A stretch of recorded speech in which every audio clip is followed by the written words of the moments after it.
This is Frederick Meekins of the Issachar Apologetics Research Institute. The title of the cover story of the March 5th, 2016 issue of The Spectator is America Turns Nasty, the Rise of Trump and the Souring of a Superpower.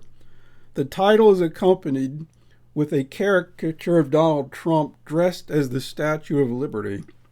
But instead of lifting aloft the famous torch, Trump is instead thrusting the most expressive of digits erect into the air. To clarify for those feigning a sense of shocked innocence, that is of course a reference to the middle finger. Interesting, it is America in general and Trump supporters in particular that are blamed for turning nasty and sour. Apparently, the title is a reference to the spreading sense of irritation experienced on the part of an increasing number of Americans fed up with having to take responsibility for the expanding number of deadbeats and human detritus in the world. Donald Trump has indeed verbalized a few things that could have gone unsaid, such as remarks directed towards Carly Fiorina, John McCain, and Heidi Cruz. However, many of his other quips were actually quite measured in terms of the domestic and international developments that provoked them. For example, many were no doubt shocked when Trump suggested banning Muslims from entering the United States. His proposal could have perhaps been worded more artfully as banning admission of migrants and travelers from countries either known for supporting terrorists or unsuccessfully interdicting such violent nihilists within their respective borders. Such a rhetorical miscalculation is still not as nasty as flying hijacked jetliners into prominent landmarks, nor are Trump's remarks as nasty as slaughtering an unsuspecting member of the military along the side of the road and making a broadcast pronouncement regarding such an atrocity while still soaked in the victim's blood. Others are even more outraged at Trump's proposal to build a wall across the border with Mexico for the purposes of curtailing the riffraff, compromising the territorial and demographic integrity of the United States. But shouldn't even greater outrage be directed towards incidents such as the case of one particular illegal alien that was released as a result of an alleged bureaucratic mix-up that is now accused of a murder spree as a serial killer? Those whose brains are so wired as to crave social acceptance and approval over the innate survival instinct will moan that such crimes are committed by only a minuscule percentage of unauthorized trans-border migrants.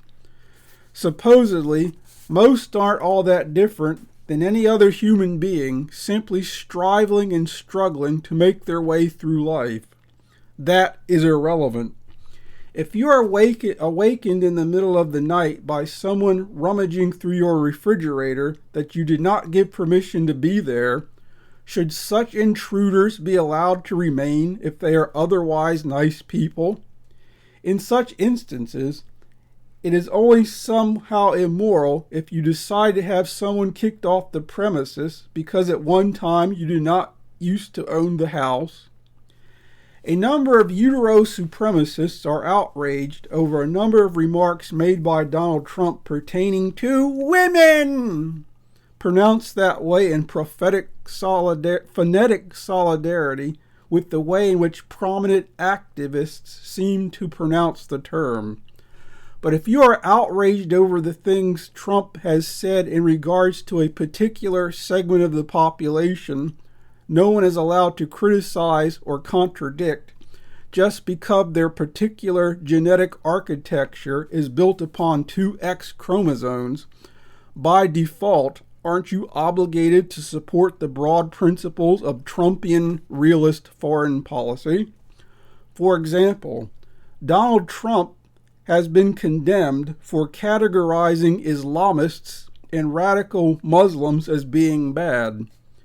How can such a political and religious movement be categorized as anything but such when contemplating its prospects and intentions for women as well as men while we are at it?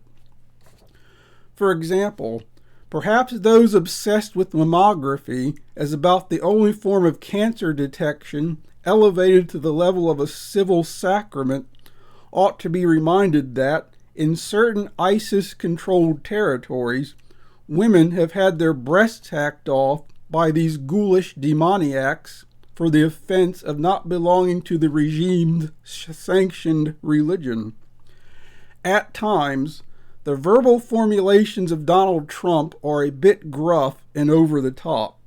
However, the United States has not fared so well as of late under the leadership of those that elevate ostentatious manners over prosperity and even survival in a world where those gaining the upper hand often don't care so much about what fork to eat the salad with as they do about the rusty knife they intend to use for the severing of heads.